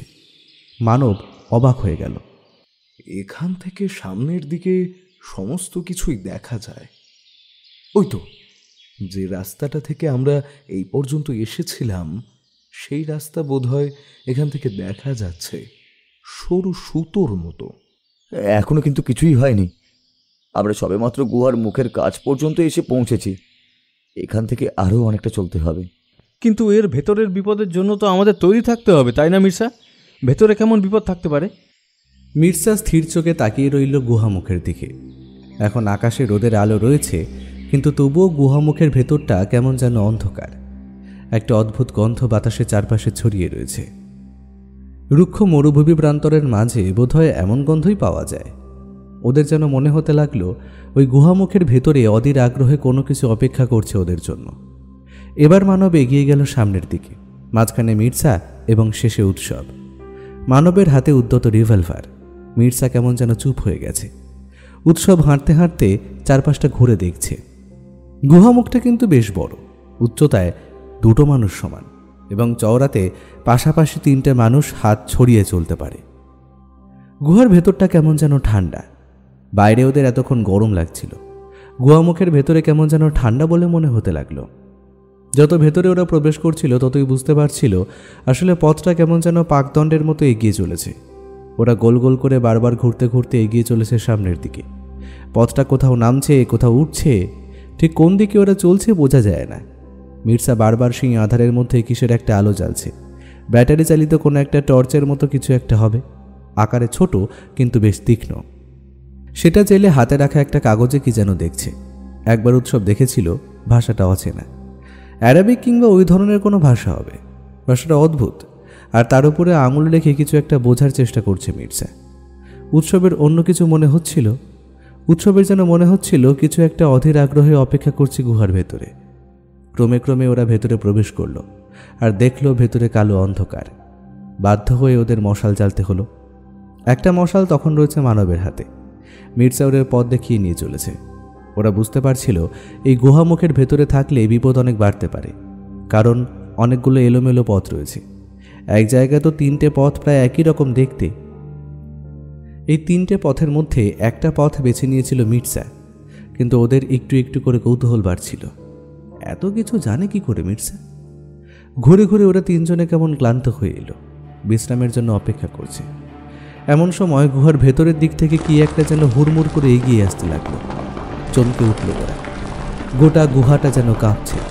মনে হচ্ছে পাহাড়ের কোন এক গভীর তল থেকে বিশাল আকার কিছু একটা ছুটে আসছে ওই গুহার পথটা ধরে, আর তার জন্য গুহাটা থরথর করে কাঁপছে। আশেপাশে শুধু কাঁপুনি না, গুহার ভেতরে পাথরখণ্ড যেন এখানে ওখান থেকে ভেঙে পড়তে লাগলো। ওরা যেখানটায় বসেছিল সেখানে পাহাড় একটা বাঁক নিয়েছে। ওই পথের সামনের দিকে হুড়মুড় করে পাথর ভেঙে পড়ছিল। এতটা তীব্র গর্জনের শব্দ যে ওরা 3জনে ছিটকে গেল ভয়ে। যেদিকে পারল সরে গেল। না সরলে ওরা যেখানে বসেছিল সেই জায়গাটার উপর একটা বড় চাঁই ভেঙে পড়েছিল। বেশ কিছুক্ষণ ধরে চলল তাণ্ডব। যেন একটা প্রচণ্ড ভূমিকম্প গোটা পাহাড়টাকে ধসিয়ে দিয়েছে মাটির নিচের দিকে। মানব গিয়ে পড়েছিল দেওয়ালের কাছে, মাথায় আঘাত লেগে সঙ্গে সঙ্গে জ্ঞান হারিয়েছিল।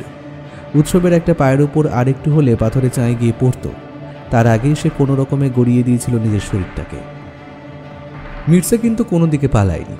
দেওয়ালের সাথে অদ্ভুত একটা অ্যাঙ্গেলে নিজের শরীরটাকে লম্বা করে রেখেছিল।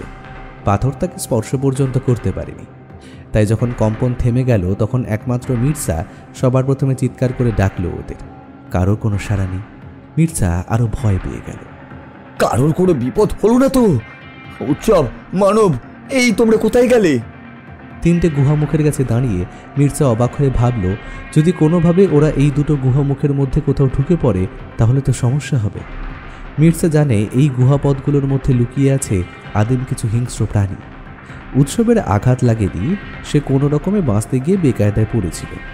পাথরটা এমনভাবে তার সঙ্গে দেওয়ালটাকে পিষে দেওয়ার চেষ্টা করেছিল যে উৎসবের শরীরটা সামান্য বেঁকে গিয়ে পাথরটাকে একটা অ্যাঙ্গেলে রেখে দেওয়ালের সঙ্গে সোজা হয়ে দাঁড়িয়েছিল। তারপর কম্পন থেমে যেতেই উৎসব সেখান থেকে আস্তে আস্তে বেরিয়ে আসে। ওইটুকু বেরিয়ে আসতে তার সময় লেগেছিল অনেকক্ষণ। কিন্তু এটা কোথায় এসে পড়ল সে? আরে এটা কোথায় এলাম আমি? মানব, মির্জা, তোমরা কোথায়? উৎসবের গলাটা গুহা মুখের ভেতরে যেন গম গম করে ওঠে। আর ঠিক তখনই ভেতরের অন্ধকার দিক থেকে আর একটা শব্দ শুনতে পায় উৎসব। উৎসবের কাছে আলো নেই। পিঠের ব্যাগটা গিয়ে পড়েছিল পাথরের একপাশে। এখন সেটা কোথায় উৎসব ভালোভাবে জানে না। ঠিক তার মধ্যেই সে একটা অদ্ভুত জিনিস সামনের দিকে লক্ষ্য করে, আর তাতেই উৎসবের গোটা শরীর হিম হয়ে যায়। ক্রমে ক্রমে সে কোমরের রিভলভারের দিকে হাত বাড়ায়। সামনের অন্ধকারের ভেতরে অন্তত উৎসবের হিসেবে গুহার মেঝের সমতল থেকে এক মানুষের চেয়ে বেশি উঁচুতে জ্বলছে দুটো হলদে চোখ। আর সেই দুটো হলদে চোখের সঙ্গে ভেতরটা একটা অদ্ভুত গন্ধে ভরে গেছে। উৎসব সেদিকে তাকিয়ে দেখছে, এমন সময় দেখতে পেল দুটো নয়, তার দুপাশে আরও দুজনের চোখ ঠিক একই সমান্তরালে চলছে। যেন 3টে মাথাওয়ালা কোনো একটা অদ্ভুত প্রাণী এসে দাঁড়িয়েছে উৎসবের চেয়ে মাত্র কয়েক হাত দূরে। আর সেখান থেকে যে শব্দটা ভেসে আসছে সেটা সাপের শব্দ ছাড়া অন্য কিছুর হতে পারে না। অবাক হয়ে গেল উৎসব। এখানে আসার আগে এই এলাকার বেশ কিছু মিথের কথা সে পড়েছিল, তার মধ্যে একটা 3 মাথাওয়ালা সাপ। তাহলে কি কোনো আশ্চর্য উপায় গুহার মাঝে সেই কিংবদন্তির 3 মাথাওয়ালা হিংস্র সাপ এসে পড়ল? উৎসবের গোটা শরীর হিম হয়ে যায়। সে জানে প্রকৃতির রহস্য উদ্ঘাটন করা মানুষের কাজ নয়। এই রহস্য এত বেশি তীব্র হতে পারে যে মানুষের চিন্তা ভাবনারও বাইরে।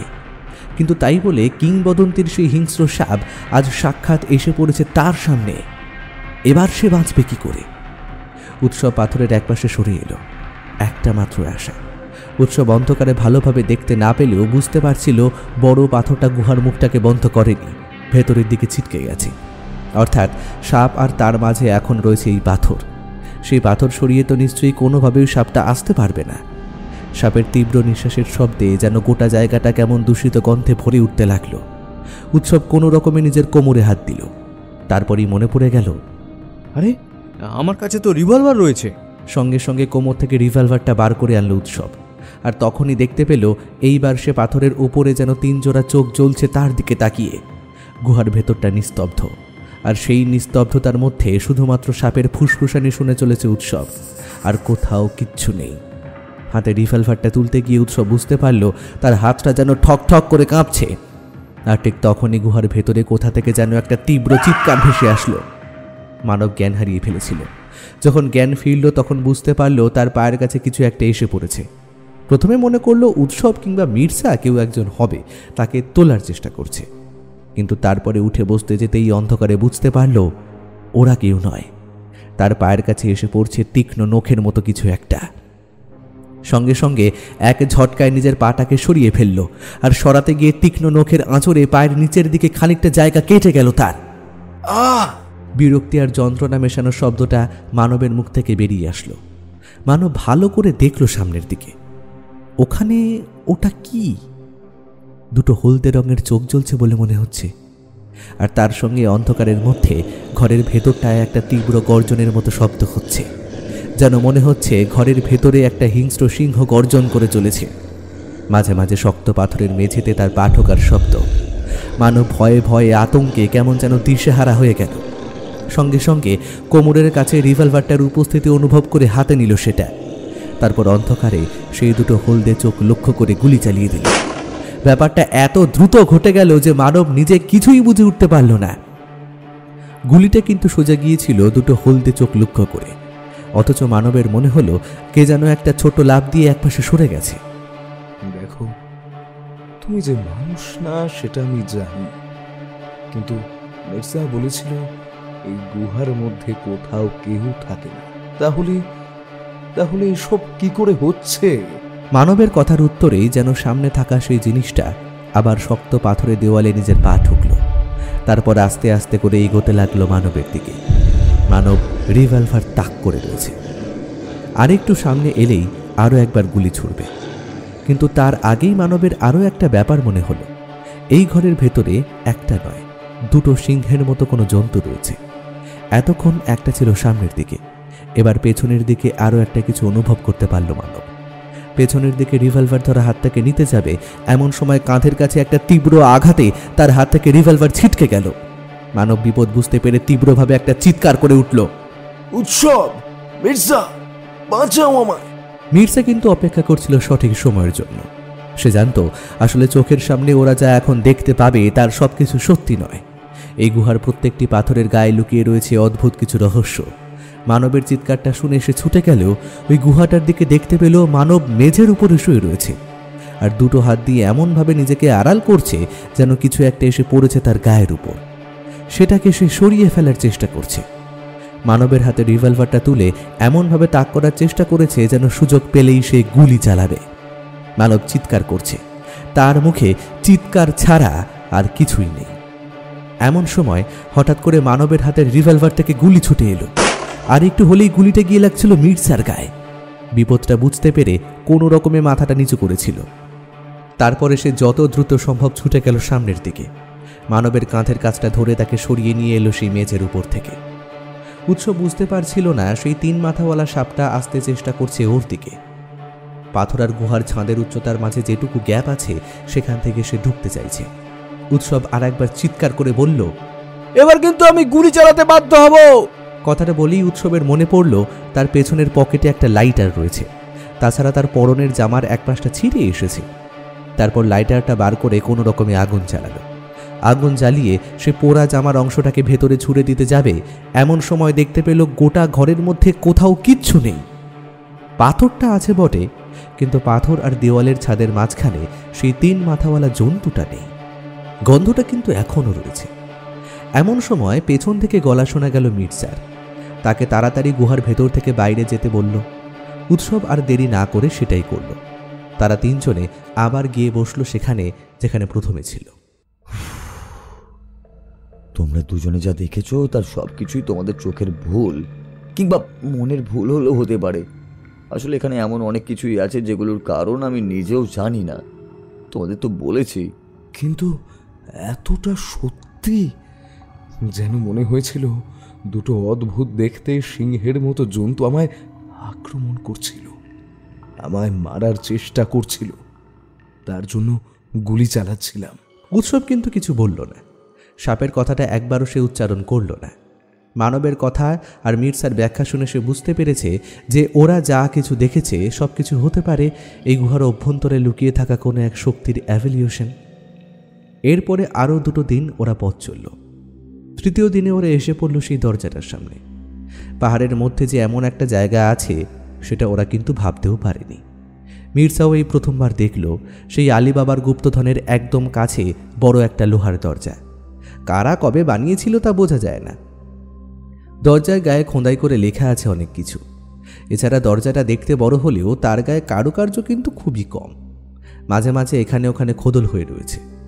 এমন কিছু চিহ্ন রয়েছে যেগুলো দেখলে বোঝা যায় বাইরে থেকে শক্তিশালী কিছু একটা ভেতরে ঢোকার প্রবল চেষ্টা করতে গিয়ে দরজা ধাক্কাধাক্কি করেছিল, তাতেই লোহার দরজাটা গেছে।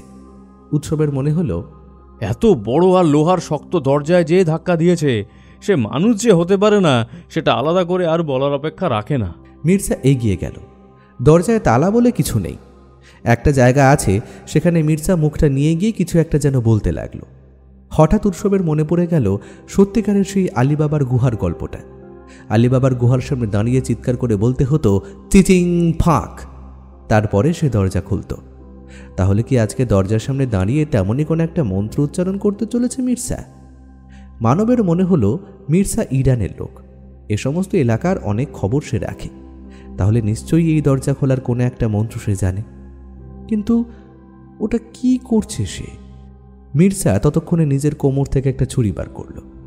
সেই ছুরি বার করে এনে নিজের ডান হাতের কাছে লম্বালম্বিভাবে কেটে সেখান থেকে খানিকটা রক্ত সেই গোল মতো জায়গাটায় দিল। তারপরে আবার কি যেন বলতে লাগলো। এইবার একটা ঘ্যার ঘ্যারে শব্দ হলো, আর সেই শব্দ হতেই মির্জা হঠাৎ করে পেছনের দিকে ছুটে গেল। মানব আর উৎসব দরজার দুপাশে দাঁড়িয়েছিল, ওদের একজনের হাতে মশাল। কিন্তু ব্যাপারটা কি হলো বুঝে ওঠার আগেই সামনে থেকে ঘ্যার ঘ্যার শব্দে দরজাটা খুলে যেতে ভেতরের দিকে তাকিয়ে ভয়ে ওদের দুজনের গোটা শরীর যেন সাদা বরফের মতো হয়ে গেল। মির্জা ততক্ষণে পেছন থেকে চিৎকার করছে, পালাও পালাও, তোমরা পালাও। ততক্ষণে বেশ খানিকটা দেরি হয়ে গেছে। দরজা খুলে যেতেই ভেতরের দিক থেকে একটা ভ্যাপসা গন্ধ বাইরে বেরিয়ে এলো, আর তার সঙ্গে যেটা বাইরে বেরিয়ে এলো তাকে পৃথিবীর কোনো প্রাণীর সঙ্গে মেলানো যায় না। তবে কল্পনার জগতে কিংবা রূপকথার গল্পে এই প্রাণীর কথা আগে আরও অনেকবার শুনেছে ওরা। একটা অদ্ভুত সাপের শরীর, কিন্তু সেই সাপের শরীরের সঙ্গে যেন জুড়ে রয়েছে সিংহের 4টে পা, আর তার থাবা। যেন তলার অংশটা সিংহের মতো আর ওপরের অংশটা 3 মাথাওয়ালা একটা সাপের মতো। তার পেছনের দিকে যে লেজটা রয়েছে তার আকার আবার অদ্ভুত। দেখে মনে হয় যেন প্রাচীনকালে হারিয়ে যাওয়া ডাইনোসরের লেজের সঙ্গে এর মিল রয়েছে। দরজা খুলতেই তীব্রভাবে একটা ডাক শুনতে পেল ওরা। 3 মাথাওয়ালা সেই সাপটার মুখ থেকে বেরিয়ে আসছে সেই তীব্র ডাক। উৎসবের মনে পড়ে গেল মির্জার বলা একটা কথা। সেদিন রাতের বেলা মির্জা ওই গুহামুখের আলোর দিকে তাকিয়ে থাকতে থাকতে বলেছিল, এখানকার লোকেদের একটা কিংবদন্তি আছে, ওই গুহার মাঝে নাকি একসময় একটা 3 মাথাওয়ালা সাপ আর একটা হিংস্র সিংহ থাকতো। তারপর কোনো এক জাদুকরের সাহায্যে সেই দুটো শরীর একসাথেই মিলে যায়, আর তারপর সেই জন্তু ওই গুহাকে পাহারা দেয়। সে যে হলদে আলো, সেই হলদে আলো নাকি ওই 3 মাথাওয়ালা সাপের মুখ থেকে বেরিয়ে আসে। উৎসবের কথাটা মনে হতে না হতেই 3 মাথাওয়ালা সাপটা নিজের মাথাটা উপরের দিকে তুলল। তার লক্ষ্য মানব, কারণ মানবের হাতেই ধরা রয়েছে সেই মশালটা। উৎসব চিৎকার করে উঠল, ছুটে গেল মানবের দিকে। তারপর একটা ধাক্কায় মানবকে আবার ছিটকে ফেলল সেদিন রাতের মতো। মশালটা মাটির উপর পড়ে গেছে। ঠিক সঙ্গে সঙ্গে ওদের গায়ে এসে লাগলো আগুনের তাপ। 3 মাথাওয়ালা সাপের 3টে মুখ থেকে একসঙ্গে বেরিয়ে এসেছে আগুনের হলকা, যেন প্রাচীনকালের কোন এক ড্রাগন অগ্নিবর্ষণ করছে ওদের লক্ষ্য করে।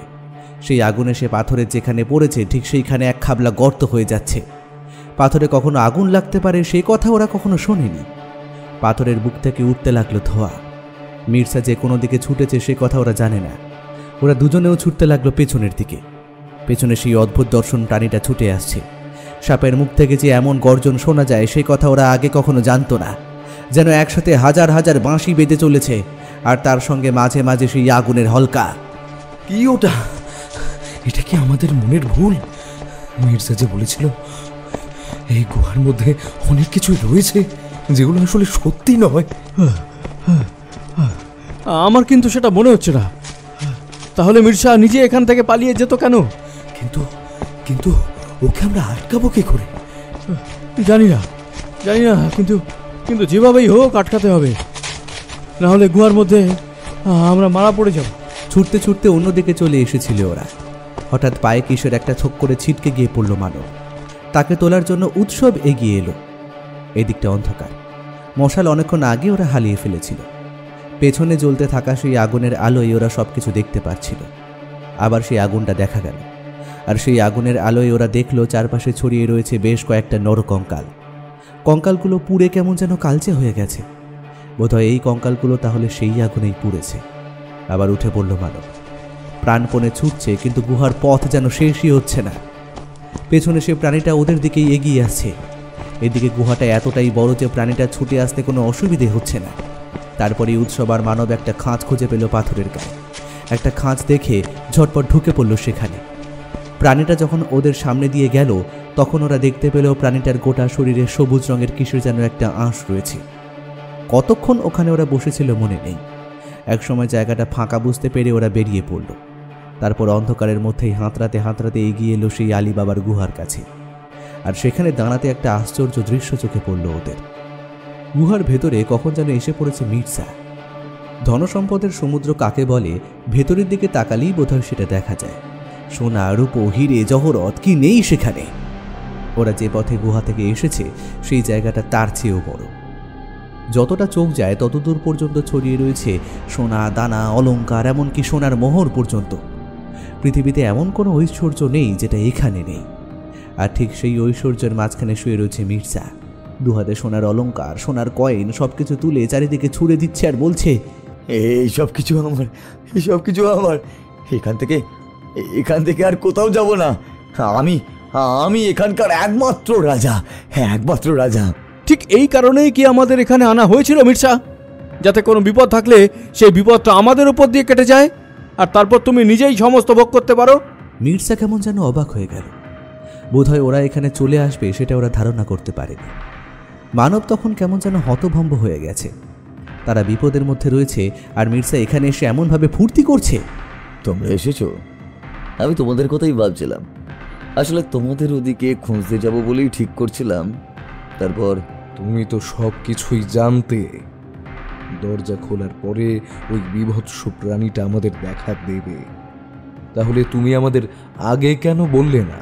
কারণ মির্জা কখনো চাইনি আমরা এখান থেকে বেঁচে ফিরি। মির্জা আমাদের এখানে এনেছিল শুধুমাত্র যাতে সমস্ত রকমের বিপদে আমরা ওকে সাহায্য করতে পারি, এবং শেষে ওই আলকাইরাসের হাতে আমাদের প্রাণ যায়। তুমি কি করে জানলে ওর নাম আলকাইরাস? এখন সবকিছুই অনেক উন্নত হয়েছে। প্রাচীন কিছু বইপত্র আমার কাছেও আছে। উজবেকিস্তানের কিংবদন্তি নিয়ে লেখা অনেক বই আমার কাছে রয়েছে। তাছাড়া তুমি হয়তো ভুলে যাচ্ছ, এখন যে কোনো ভাষাকে অন্য ভাষায় ট্রান্সলেট করে পড়তে খুব একটা অসুবিধা হয় না। হ্যাঁ, সময় লাগে, কিন্তু কাজটা কঠিন নয়।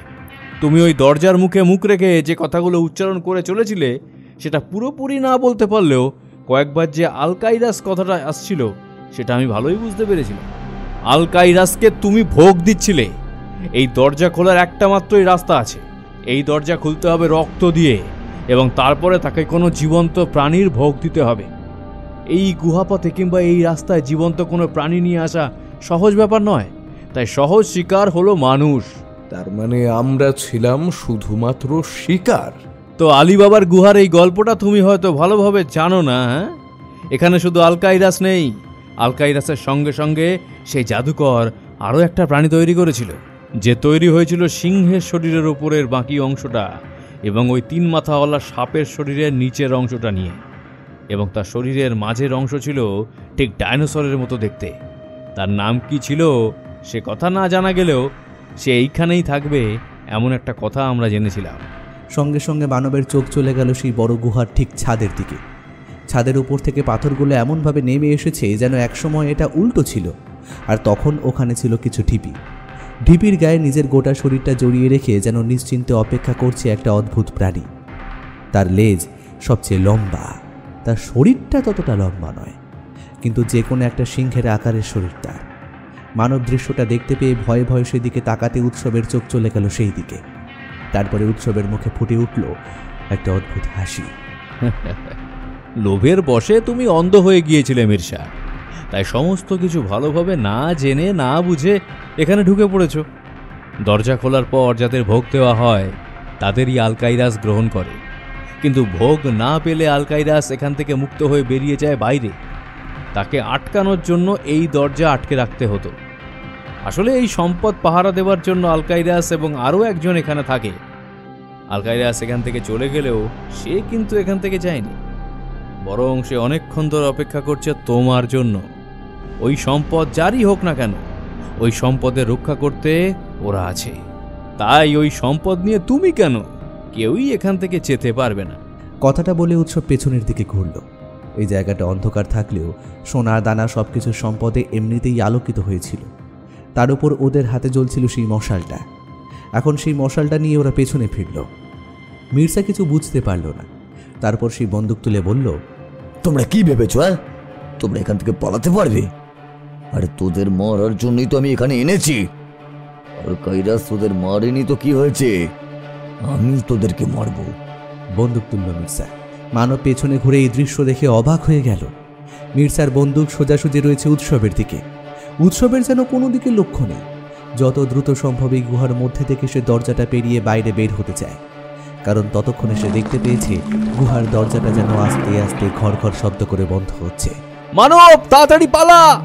কিন্তু মির্জা যে বন্দুক তুলে আছে। মির্জার গুলি লাগলেও হয়তো আমরা বেঁচে যেতে পারি, কিন্তু একবার দরজা বন্ধ হয়ে গেলে এখান থেকে আমরা বেরোতে পারবো না। সামনের দিকে তাকিয়ে দেখ। মানব সামনে তাকিয়ে দেখল শুধু দরজাটাই বন্ধ হচ্ছে না, তার সঙ্গে সঙ্গে গুহামুখের সামনের দিক থেকে এগিয়ে আসছে একটু আগে দেখা সেই বিভৎস প্রাণী আলকাইরাস।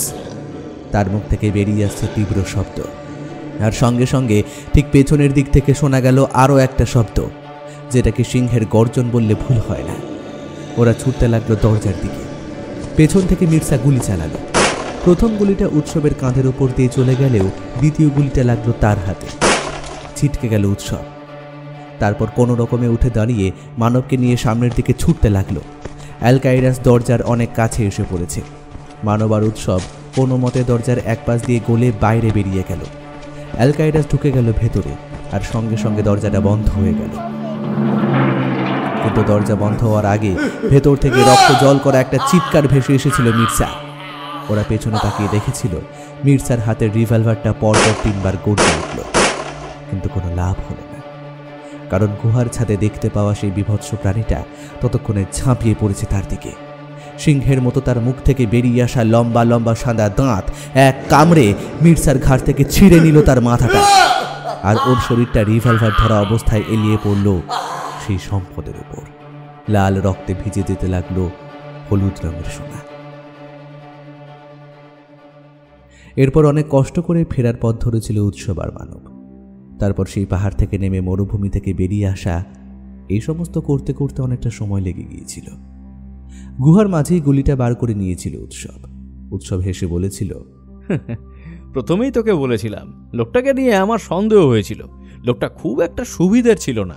উজবেকিস্তানের এই মরুভূমির মাঝে পাহাড়ের এতগুলো প্রাণীর কথা তুই জানলি কি করে? পড়াশোনা, তুই জানিস তো কোনো জায়গায় যাওয়ার আগে সেখানকার বিষয় নিয়ে আমি পড়াশোনা করি। মির্জা কথায় কথায় এখানকার কিংবদন্তির কথা বলেছিল, সেসব নিয়ে পড়াশোনা শুরু করে এসব কথা আমি জানতে পেরেছিলাম। আসলে মির্জা একটা ছেলে আর একটা মেয়ের গল্প আমায় বলেছিল। তাদেরকে কোনো জাদুকর একটা হিংস্র সিংহ আর একটা সাপে পরিণত করে দিয়েছিল। সিংহের নাম ছিল কাইজার, আর সেই সাপের নাম ছিল আজরাখ। পরে কোনো কারণে তাদের শরীর আলাদা আলাদা হয়ে যায়। তারপর তাদের দুটো আলাদা আলাদা শরীর সঙ্গে নিয়ে জাদুকর নিজের শরীর জুড়ে দেয়। সেটা তো দেখতেই পেলি। প্রথম প্রাণীটির নাম আলকাইরাস, আর একজন যেটা ছিল যার হাতে মির্জা মরেছে সেটার নাম ছিল আজারা কাইসার। যদিও সবকিছু এখানকার কিংবদন্তি, কিন্তু চোখের সামনে যা দেখেছি সেটা তো আর কিংবদন্তি হতে পারে না। কিন্তু সেই সমস্ত কথা তো আজ থেকে অনেক বছর আগের। কিন্তু এত বছর ধরে প্রাণীগুলো এখানে থাকলো কি করে? এই পৃথিবীতে এমন অনেক কিছু ঘটে যার কোনো ব্যাখ্যা পাওয়া যায় না রে মানব। সব কিছুর ব্যাখ্যা এই প্রকৃতি সামান্য মানুষের জন্য রাখেনি বোধহয়। মানব হাসল, উৎসবও হাসল। ওরা ততক্ষণে মরুভূমির শেষ প্রান্তের দিকটায় রাস্তায় এসে পড়েছে। পৃথিবীতে সবই প্রকৃতির রহস্য জানার জন্য অভিযান করে না, কেউ কেউ অভিযান করে নিজের জন্য, আর সেই অভিযানের শেষটা ভালো হয় না। বোধহয় গুহার মধ্যে থাকা সেই নরকঙ্কালগুলো আদিম কোনো মানুষের নরকঙ্কাল নয়, হতে পারে সেগুলো সভ্য পৃথিবীর সভ্য জাতির কোনো এক অর্থলোভী মানুষের দলের। ওরা সামনের দিকে এগোতে লাগলো। অ্যালকাইরাস কিংবা অ্যাজারা কাইসারের সামনে ওরা আর কখনো পড়তে যায় না।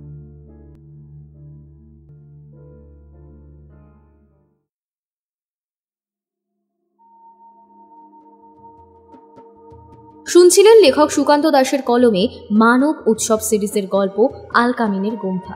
নির্দেশনা ও পরিচালনায় শব্দধারা প্রকাশনী, বিশেষ সহযোগিতায় প্রায়ণ গোস্বামী, শব্দ পরিকল্পনা, মিশ্রণ এবং আবহ সৃষ্টিতে মিহাজ প্রোডাকশন হাউস, পোস্টার ডিজাইনে কভারম্যান অভিব্রত। কেমন লাগলো আজকের গল্পটি? ভালো লাগলে অবশ্যই আমাদের সাবস্ক্রাইব করে আমাদের সাথে থাকুন এবং লাইক ও কমেন্টের মাধ্যমে আপনাদের মতামত জানান। এরকম গল্প যদি আরও শুনতে চান তাহলে প্লিজ আমাদের কমেন্টের মাধ্যমে জানান। দেখা হবে নতুন কোনো গল্পে। ততক্ষণের জন্য শুভরাত্রি। ভালো থাকবেন এবং সকলকে ভালো রাখবেন।